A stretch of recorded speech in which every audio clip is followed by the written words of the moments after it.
What's going on, y'all? It's David J here, another movie review. Today I'm doing Jackass Best and Last.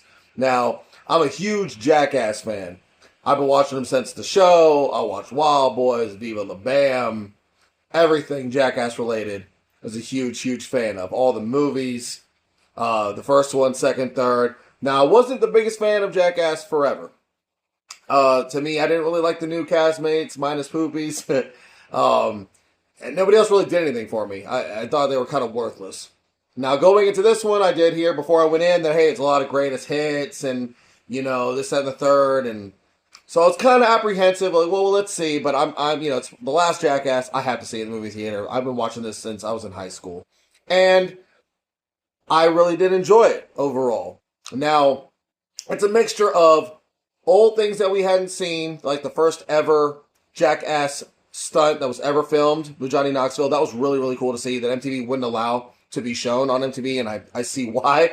And then new content and just greatest hits. And so it's basically a third of each. And I will say, I like this way more than the last one. Way more than Jackass Forever.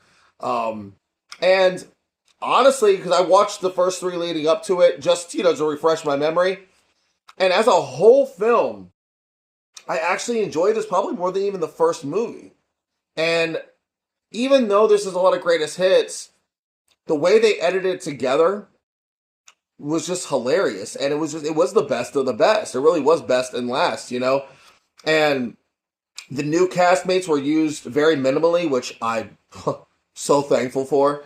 Minus Poopies. Poopies got to shine a little bit, and he's the best one out of the new group, so I was happy for that. But overall, I really enjoyed it. And I will say that if you're somebody who just hadn't seen any of the Jackass films, this really would be the one to watch. If you had to watch one, you get all the best moments of all the films, the TV show, everything. And it was very heartfelt towards the end, too, with Ryan Dunn and just, everything. As I've gotten older, like we've grown up with them. I'm 42 now. I was watching this when I was in high school, so really grown up with Jackass.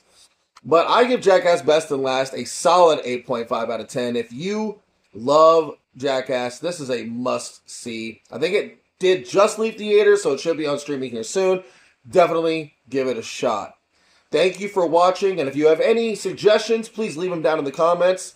For more reviews, check out my channel, and for album reviews, check out my other playlist for my album reviews. Thank you for watching.